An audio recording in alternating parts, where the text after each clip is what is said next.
ازادي سټوډیو ته شرغلی احمد شیبریم په دې خبري ټولګه کې ستاسو کوربه السلام علیکم. د افغانستان ټول سیاستوال او بنسټونه باید د راتلونکو انتخاباتو په برخه کې مسؤلانه چلند وکړي او افغانانو ته فکر وکړي.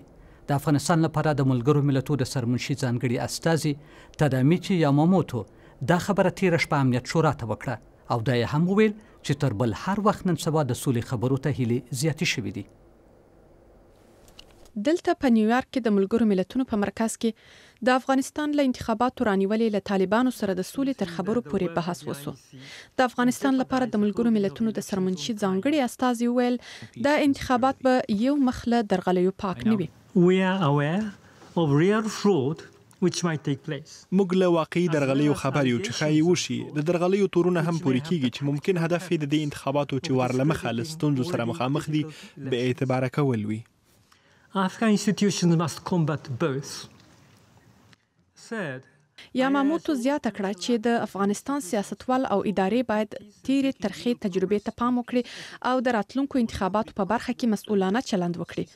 ټاکل شوی ده چې د ولسي جرګې انتخابات د تلې په 28مه ترسره شي. د ملګرو ملتونو ځانګړي استازي د سولې په اړه ویل چې د خواشینۍ ځای دی چې طالبانو د حکومت د تیرې میاشتې د اوربند وړاندیز ته مثبت ځواب نه دی ویلی. خو ښاغلي یاماموتو څرګنده کړه چې په تیرو 12 کلونو کې تر بل هر وخت د سولې د خبرو امکانات زیات شوي دي. روسیه وايي د اسراییل د دښمنانه او تحریکامیزه هڅې له امله 15 روسي نظامیان په سوریه کې وژل شوي دي. دا کسان هغه مهال ووژل شول چې د روسیې یوه الوتکه وویشتل شوه. په پیل کې روسانو پر فرانسې تور پورې کړی و چې د دوی الوتکه یې غورځولې ده، خو فرانسې دا تور رد کړ او واشنګټن وویل چې په دې پیښه کې لاس نه لري. د روسیې دفاع وزیر وایي د سوریې دافع هوا په غیر ارادي ډول د روسیې یوه کشفي پوځي الوتکه ویشتلې ده. په دې پیښه کې چې تېره شپه وسوه 15 نظامیان وژل شوي دي. د روسیې د دفاع وزارت ویان ایګور کاناشینکوف نن وویل له روسي الوتکې د یو پوښ په ډول اسرایلي پیلوټانو استفاده کړې ده چې د سوریې د دافع هوا تر ډزو لاندې راغله. د روسیې الوشین ال شل الوتکه د شپې د 11 بجو خواته هغه وخت له رادار ورکه سوه چې په همدې وخت د اسرایل F-14 جنګي الوتکو د لاذقیه په ولایت کې بمباري کوله.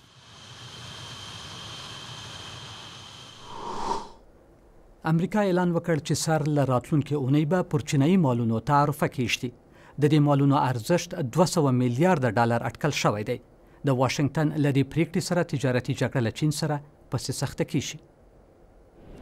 نوې تعرفې به د لاسي بکسونو، وریځو او نساجي په ګډون پر 6000 چینایي مالونو کېښودل شي. د امریکا متحده ایالتونو دا پریکړه د چین په ځواب کې کړې ده. چین په وروستیو کې د امریکا پر سویابین او یوشمیر نورو زراعتي محصولاتو تعرفې ایښي دي. خو تر دې مخکې د کال په لومړیو کې واشنګټن پر یوشمیر چینایي توکیو تعرفې ایښې وې.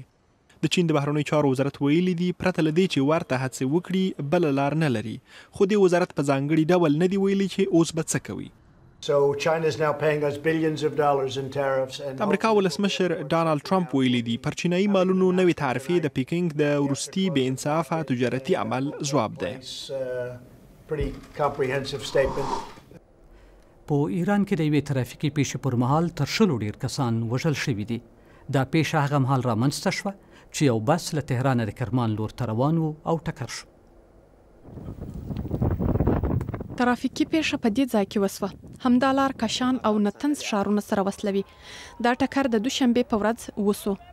سرویس د تیلو له ټانکر سره ولګید. اتوبوس ساعت 6 از تهران به سمت کرمان حرکت ساعت 11 تا 12 شب بود که تصادف اتفاق افتاد و واژگون شد اتوبوس. د 21 کسانو ترڅنګ چې په دې پیښه کې وژل شوي 60 تنه نور ټپیان شوي دي. په ایران کې هر کال شاوخوا 11,000 کسان په ترافیکي پیښو کې خپل ژوند له لاسه ورکوي. د بيپلوټه الوتکو په باره کې ډېر کله په افغانستان کې اورو چې بمباري یې وکړه، خو د دغو الوتکو مسابقه مو شای نه وي لیدلې. په سعودي عربستان کې د نړۍ د یوشمیر پرمختللو هیوادو بيپلوټه الوتکو سیالي سره وکړه.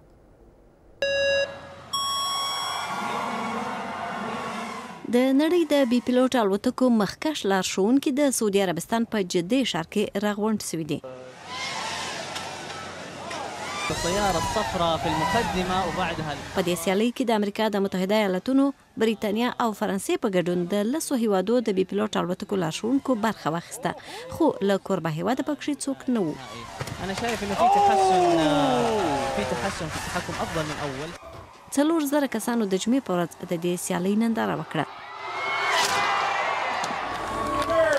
د بيپلوټه الوتکو سیالۍ چې له 2010 کال راهیسې پیل شوې ده، په سعودي عربستان کې ځوانان ډېر جذب کړي دي. د دې خبرې ټولګه اخر ته رسیدلی یو. دا خبرونه د ازادي رادیو .org ترڅنګ په فیسبوک کې هم له تاسو سره شریکوو. په مخه مو شه.